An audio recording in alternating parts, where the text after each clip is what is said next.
haleluya, puji nama Tuhan, shalom, selamat pagi saudara-saudaraku yang terkasih di dalam Tuhan Yesus Kristus. Puji nama Tuhan, karena kasih setia Tuhan, karena penyertaan Tuhan, kemurahan Tuhan, kita boleh ada di hari ini, di hari yang selalu penuh dengan damai sejahtera, sukacita, karena kebaikan Tuhan selalu nyata dalam setiap kehidupan kita. Tuhan selalu melimpahkan rahmat-Nya bagi setiap kita melalui nafas kehidupan, kesempatan demi kesempatan yang Tuhan anugerahkan.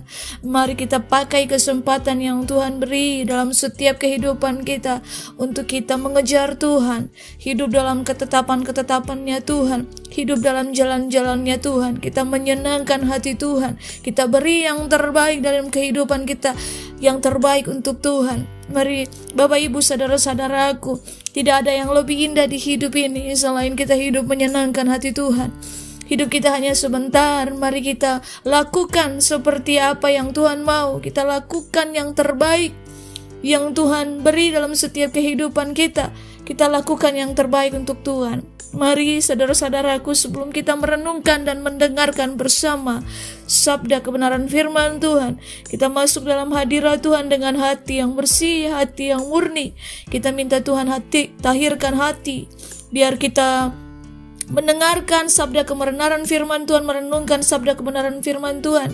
Ini memakan tempat dalam setiap hati batin kita semua, dan kita dilayakan, dimampukan oleh Tuhan untuk menjadi pelaku-pelaku firman-Nya. Mari Bapak Ibu saudara-saudara, kita menyatukan hati kita bersatu di dalam doa. Bapa yang baik, Engkau Allah yang hidup, terima kasih Tuhan untuk kasih dan kemurahan-Mu bagi setiap kami Tuhan. Terima kasih untuk kesempatan demi kesempatan yang Engkau anugerahkan bagi setiap kami. Bapa, biarlah kesempatan yang Engkau beri ini Tuhan, kami pakai itu Tuhan, untuk melakukan yang terbaik, untuk beri yang terbaik untuk Engkau. Kami berjalan dalam tuntunan kasih-Mu, kami berjalan dalam jalan-jalan-Mu, kami hidup dalam hukum-hukum-Mu Tuhan. Bapa, kami percaya Tuhan, barang siapa yang mengandalkan Engkau, barang baik tidak akan hilang daripadanya. Kami percaya Tuhan, firman Tuhan, benih firman Tuhan yang akan kami dengarkan, Bapa, ini tidak akan berlalu dengan sia-sia. Engkau berbicara bagi setiap kami Tuhan. Tahirkan hati kami. Biarlah benih firman-Mu ini Tuhan bertumbuh, berakar, berbuat berlipat kali ganda dalam kehidupan kami, dan kami menjadi berkat bagi banyak orang. Terima kasih Tuhan, kami butuh Engkau Tuhan. Kami butuh tuntunan Roh-Mu yang kudus mengartikan benih firman-Mu ini Tuhan. Biarlah kami Tuhan bertumbuh di dalam pengenalan yang benar akan Engkau. Di dalam nama Tuhan Yesus kami berdoa. Haleluya, haleluya. Amin. Bapak Ibu saudara-saudaraku yang terkasih di dalam Tuhan Yesus Kristus, di pagi ini kita akan merenungkan bersama sabda kebenaran firman Tuhan dalam kitab Ayub.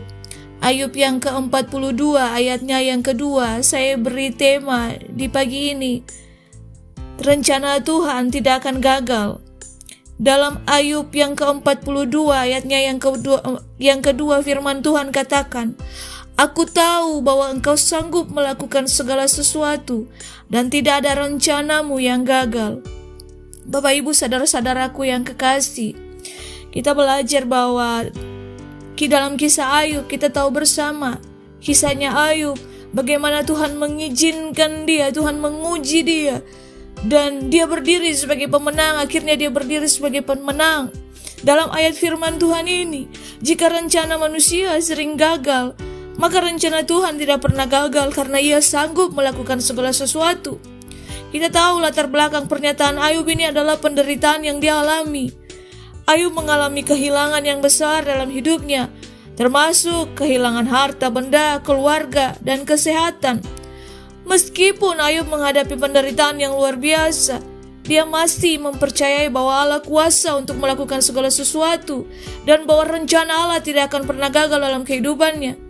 Dalam keyakinan ini, Ayub mengakui bahwa Allah memiliki kekuatan mutlak dan kebijaksanaan yang tak terbatas, bahkan dalam situasi yang paling sulit sekalipun. Makna dari pernyataan Ayub ini adalah keyakinan dan pengakuan Ayub terhadap kekuasaan, kemampuan, dan kebijaksanaan Allah. Meskipun Ayub mengalami penderitaan yang hebat dan tidak memahami alasan di balik penderitaannya, Ayub tetap mempercayai bahwa Allah memiliki kuasa untuk melakukan segala sesuatu. Dan Ayub menyadari bahwa rencana Allah tidak dapat digagalkan oleh keadaan apapun, dan bahwa Allah memiliki wawasan yang lebih luas dan lebih tinggi daripada manusia. Bapak Ibu saudara-saudara, dari pernyataan ini mencerminkan keyakinan Ayub yang begitu kokoh bahwa Allah adalah penguasa yang mutlak, yang memiliki kendali penuh atas segala sesuatu, termasuk situasi penderitaan yang dia hadapi. Tujuan Ayub menuliskan pernyataan bahwa Tuhan ini tidak pernah gagal dalam mengekspresikan keyakinan, pengakuan, dan penyembahan kepada Allah. Setelah melalui serangkaian penderitaan yang sangat berat, Bapak Ibu, kita lihat Ayub akhirnya menyadari bahwa Allah memiliki kuasa yang tak terbatas dan bahwa rencananya tidak dapat digagalkan. Dalam mengakui kekuasaan dan kebijaksanaan Allah, Ayub sangat menghormati dan menyembah Allah sebagai penguasa yang mutlak. Pernyataan tersebut juga mencerminkan perubahan sikap dan pemahaman Ayub setelah mengalami cobaan dan menghadapi Allah secara langsung. Awalnya Ayub meragukan keadilan dan kebijaksanaan Allah, bahkan dia sendiri mengutuki dia punya diri sendiri. Tetapi dalam prosesnya, dia belajar untuk melepaskan keraguan dan menyerahkan diri sepenuhnya kepada kekuasaan dan rencana Allah. Dengan menuliskan pernyataan ini, Ayub ingin menyampaikan kepada Allah dan juga kepada kita semua bahwa telah dia mencapai pemahaman yang lebih dalam tentang Allah dan mengakui kebesarannya Tuhan. Pernyataan tersebut juga berfungsi sebagai pengakuan iman kepada kepatuhan Ayub kepada Allah, serta sebagai teladan bagi kita semua untuk mempercayai Allah dalam segala situasi, meskipun sulit atau penuh penderitaan. Saudara-saudaraku, mari kita lihat ada beberapa pengajaran yang dapat kita ambil dari nats ini, dari pembacaan firman Tuhan di pagi ini. Yang pertama apa? Kita meyakini akan kuasa Allah. Pernyataan ini mengajarkan untuk kita memiliki keyakinan yang kuat dalam kekuasaan Allah. Meskipun kita mungkin menghadapi tantangan, kesulitan, atau penderitaan, kita harus percaya bahwa Allah memiliki kuasa untuk mengatasi segala sesuatu. Tidak ada yang terlalu sulit bagi Allah. Dan yang kedua, mari kita punya kepercayaan pada rencana Allah. Ayub mengakui bahwa tidak ada rencana Allah yang gagal. Ini mengajarkan bagi setiap kita untuk memiliki kepercayaan penuh pada kebijaksanaan dan rencana Allah. Bahkan ketika kita tidak mengerti atau sulit menerima situasi yang kita hadapi, Bapak Ibu saudara-saudara, mari kita percaya bahwa rencana Allah selalu sempurna dan tidak dapat digagalkan. Yang terakhir, ketidakmampuan manusia dalam keterbatasan dan kemampuan kita ini terbatas, Bapak Ibu saudara-saudara. Pernyataan Ayub ini mengingatkan kita akan keterbatasan kita sebagai manusia dalam memahami maksud dan rencana Allah. Ayub, dia mengakui bahwa dia tidak memiliki pemahaman penuh tentang apa yang terjadi di balik penderitaannya. Apapun itu juga yang kita alami sama seperti Ayub, kita tidak mengerti. Tapi mari kita harus merendahkan diri dan mengakui bahwa pengetahuan kita ini terbatas. Dan hanya Allah yang memiliki pandangan yang sempurna. Dalam keseluruhan, pernyataan Ayub ini mengajarkan orang percaya kita semua untuk memiliki keyakinan, kepercayaan, dan ketergantungan yang kuat kepada Allah. Serta kita mengakui bahwa Allah memiliki kuasa yang tak terbatas. Dan rancangannya adalah yang terbaik. Karena itu, Bapak Ibu saudara-saudaraku yang terkasih, mari kita imani bahwa Tuhan tidak pernah gagal menyusun rencana indah dalam semua perjalanan kehidupan kita. Mungkin saat ini kita mengalami masalah yang besar dan kita merasa Tuhan diam. Saudara mungkin sudah berdoa, sudah berteriak kepada Tuhan, tetapi Allah tetap diam. Tetapi dalam peristiwa Ayub, melalui penderitaan Ayub ini, kita belajar justru di saat Allah diam, Allah sedang bekerja untuk kemuliaannya. Di saat Tuhan menguji Ayub, apakah dia mengasihi Allah karena pemberian Allah kepada dia? Maka Allah mengambil semua pemberiannya kepada Ayub, dan yang akan terlihat reaksi Ayub seperti apa. Makanya ini semua terjadi dalam setiap kehidupan kita. Rencana Tuhan itu tidak ada yang bisa menyelami.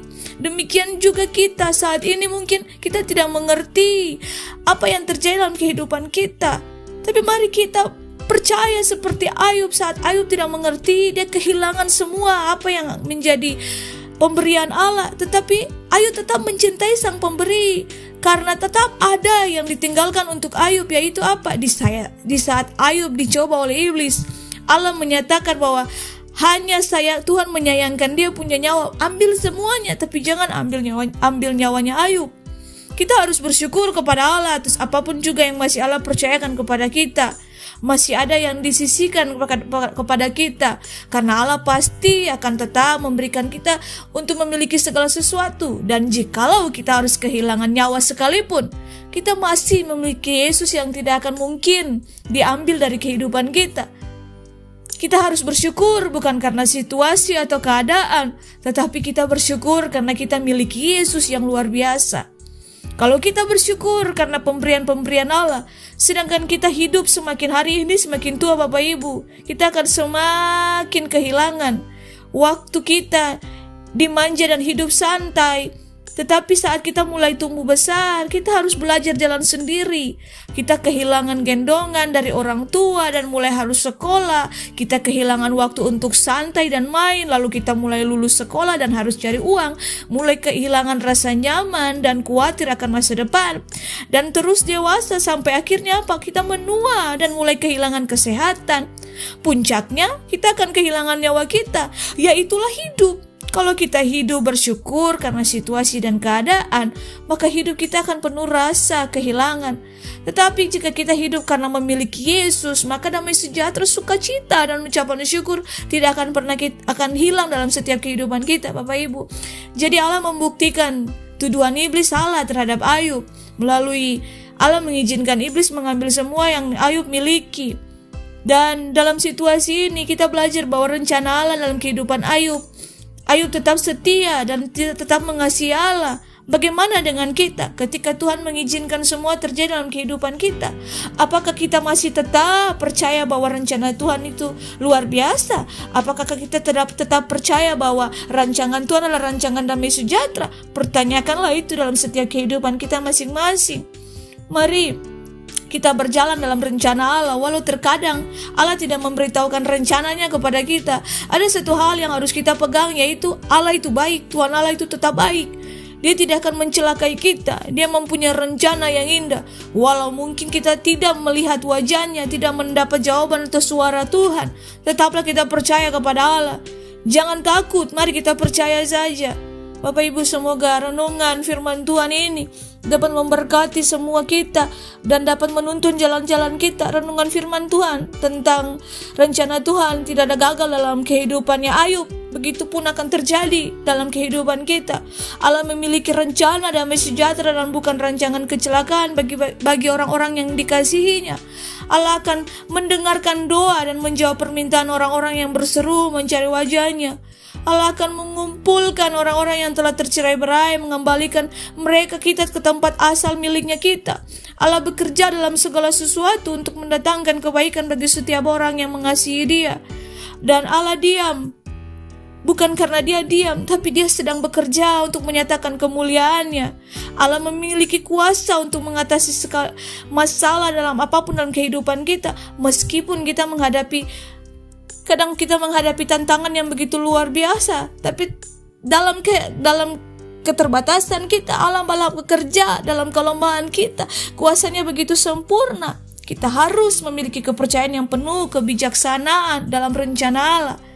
Bahkan kita tidak mengerti apapun, tapi mari kita pegang firman Tuhan ini.